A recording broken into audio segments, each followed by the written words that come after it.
Britain থেকে বগুড়ায় চাকরি করতে এসে রূপজান বিবির সৌন্দর্যে মোহিত হয়েছিলেন এক ব্রিটিশ রেল কর্মকর্তা। ঘটনা ১৯১৫ সালের হলেও রূপজানের প্রতি ব্রিটিশ বাবুর অনন্য ভালোবাসার নজির আজও জীবন্ত বগুড়ার ছোট বড় সকলের মাঝেই। বগুড়ার নামাজগড় গোরস্থানে ব্রিটিশ স্বামীর কেনা জায়গায় ১১০ বছর যাবৎ শায়িত আছেন বগুড়ার মেয়ে রূপজান। কথিত আছে, বিয়ের পর রানীর মতো জীবন কাটানো রূপজানকে তার স্বামী ভালোবেসে এখানে শায়িত করেছেন তার ব্যবহার্য সকল সোনা দানা হীরা জহরত আর রাজকীয় পোশাকের সাথে। সেই থেকেই এই কবরকে ঘিরে মানুষের জল্পনা কল্পনা আর আগ্রহের শেষ নেই। রূপজান বিবি ছিলেন হচ্ছে তৎকালে ব্রিটিশ আমলে ১৯১৫ সালের আগের ঘটনা আর কি।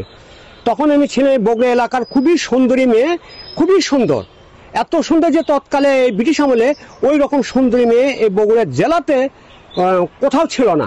একজন লন্ডনের খ্রিস্টান লর্ড, ইনি ছিলেন হচ্ছে বগুড়া জেলার হচ্ছে রেলের হচ্ছে সবচেয়ে বড় কর্মকর্তা। এই রূপজান বিবি তখন হচ্ছে যুবতী, তখন উনি ওই রূপজান বিবিকে দেখে ফেলেন। তো তখন দেখে ফেলানোর পরে রূপজান বিবি খুব পছন্দ হয়ে যাওয়ার পরে এই রূপজান বিবির হচ্ছে বাবা, ইনি ছিলেন রিক্সাওয়ালা। তারপরে ওনার বাবার সঙ্গে কথা বলে উনি এনাকে লন্ডনে নিয়ে যায়, ওনার জমিদারি প্রাসাদে রাজধানীর হালতে ওনাকে রাখেন। ইতিহাস বলে এই অঞ্চলের এক সময়ের প্রভাবশালী মালিক ও কাবেজ ডাকাত তার দল বল নিয়ে মহামূল্যবান এই ধন সম্পদ হাতিয়ে নেয়ার চেষ্টা করলেও ব্যর্থ হয়েছেন। এছাড়াও আরো অনেকে লোভে পড়ে কবর থেকে রূপজান বিবির এই স্বর্ণালঙ্কার সহ রাজকীয় সম্পদগুলো লুট করার চেষ্টা করলেও ব্যর্থ হয়েছেন সকলেই। ব্রিটিশ বাবু তার অনিন্দ সুন্দরী স্ত্রীর কবর যে বেশ ভালোভাবেই নির্মাণ করে গেছেন তা আজও দৃশ্যমান। সোনা দানা হীরা জহরত সমস্ত কাঁচের বয়ামের মধ্যে তুলে এই কফিন বক্সের চারিধারে সাজাইয়া এখানে কবরের মধ্যে রেখে কবর দাফন করা হয়। দুর্দর্শ মালিক ডাকাত এবং হচ্ছে এই কাবেজ ডাকাত, এই কাবেজ ডাকাত এসে এই কবরটা এখানে শাবল মারে সোনা দানাগুলো উত্তোলন করে নিয়ে যাবে। এলাকার লোক জানাজানি হয়ে যায়, তখন এলাকার লোক লাঠি সোঁটা দা কুড়াল যায় যেটা পারে নিয়ে এসে কাবেজ ডাকাতক ধাওয়া করে।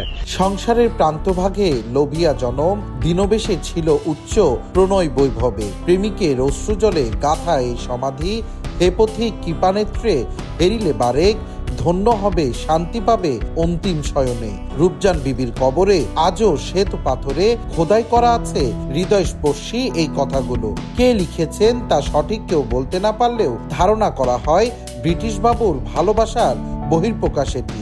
১৯১৫ সালের ১০ই মার্চ কলকাতার একটি হাসপাতালে রূপজান বিবির মৃত্যু হলেও আজ প্রায় ১১০ বছর পর এসেও সকলেই জানেন এই কবর ঘিরে থাকা সকল ইতিহাস। রূপজান বিবি হলো সুন্দর ছিল মেয়েটা। এটা ব্রিটিশের একজন রেল এক্সিকিউটিভার, উনি ওনাকে দেখে বিয়ে করছিল এখানে। আমি যাদের কাছ থেকে শুনেছিলাম যে এখানে নাকি একজন ব্রিটিশ বাবুর তার স্ত্রীর সমাধি রয়েছে, তো তিনি নাকি এখানে অনেক সোনা চাঁদি রূপা দিয়ে তাকে এখানে সমাধি দিয়েছে। গোরস্থান কমিটির সংশ্লিষ্টরা বলছেন ঐতিহাসিক এই কবরটি সংরক্ষণের জন্য উদ্যোগ নিয়েছেন তারা। তবে সরকারিভাবেও পদক্ষেপ নেওয়া গেলে ধন সম্পদে ভরা রূপজান বিবির এই কবর হতে পারে ঐতিহাসিক একটি নিদর্শন। ওই স্থাপনাটা আমরাও চেষ্টা করতেছি সংস্কার করার জন্য, আর সরকারও যদি ভূতত্ত্ব বিভাগ যদি ওটা কিছু সংস্কার করে আধুনিক করে দেয় তাহলে আমরা অবশ্যই সেখানে আহ্বান জানাবো। আর না হলে আমরাও আমাদের নিজেদের থেকেও, আমরা কমিটির থেকেও ওটা আগামীতে কিছু সংস্কার এবং কিছু মেরামত করার আমরা উদ্যোগ নিচ্ছি আর কি। গরিব ঘরে জন্ম নিলেও বগুড়ার রূপজান বিবির মৃত্যু হয়েছে রানীর মতোই। ব্রিটিশ প্রেমিকের ভালোবাসার নিদর্শন সোনা দানা হীরা জহরত আর রাজকীয় পোশাক নিয়ে আজও শায়িত আছেন বগুড়ার নামাজগড় গোরস্থানে। সাধারণ মানুষের প্রত্যাশা, সম্রাট শাহজাহান যেভাবে ভালোবেসে গড়েছিলেন তাজমহল, তেমনি বগুড়ার রূপজান বিবির এই কবর হতে পারে ভালোবাসার আরেকটি নিদর্শন। সংরক্ষণ করা হোক ভবিষ্যতের জন্য। সঞ্জু রায়, দেশ টিভি, বগুড়া।